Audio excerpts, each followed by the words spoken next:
एक बार इस सच्चे नाम से आज कोई जुड़ जाएगा, आज उसने नाम ले लिया, कितना रोगी है और चाहे उसकी कल मृत्यु हो जा, नाम लेते भी हो जा, तो अभी परमात्मा अपने बही में लिख लेगा उस आत्मा को कि मेरी होगी भी।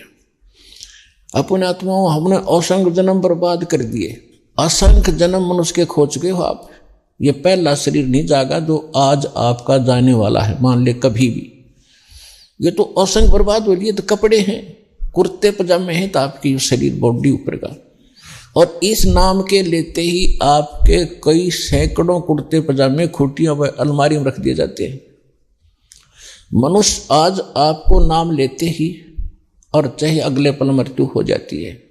वैसे तो ऐसा नहीं होगा, जो सच्चे दिल से आते हैं उनको राहत मिलती है, उनका मनुष्य जीवन एक्सटेंड होता है, आयु भी बढ़ाता है परमात्मा। एक उदाहरण के लिए कहते हैं कि जो अविश्वास रूप में भी आकर नाम ले लिया, अब देखेंगे किसी के कहने से आते हैं रोगी बहुत से, तो देख लेते हैं एक बार चल के, तो वो उनको भगवान वैसे उसको एक्सटेंड नहीं करेगा, उनका पता है कि इसको मैंने जीवन भी दे दिया, यू आगे फिर वो बकवाद करेगा।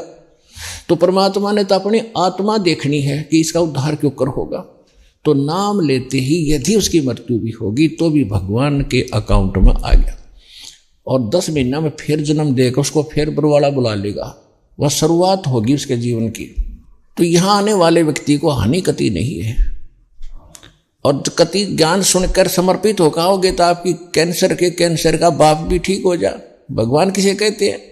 वाह भाई वाह। यहाँ पर कम से कम लाखों भक्तों के कैंसर तक के रोग ठीक हो चुके हैं, जिनने समर्पित भाव से परमात्मा पर विश्वास करके नाम लिया और मर्यादा निभाई। क्योंकि दुखी आदमी मर्यादा खूब निभाता है, सुखी तक गड़बड़ कर देता है, समाज को गणा देखे, उसने तो अपनी जान दिखाई देती है, तो उस पर जल्दी राजी हो है भगवान, जल्दी प्रसन्न होता है, उसका जीवन भी बढ़ावेगा और उसको रोग से मुक्त भी करेगा, लेकिन करेगा अपने हिसाब से, उसकी नीत देख के कि आगे कहीं और गड़बड़ ना कर देगी।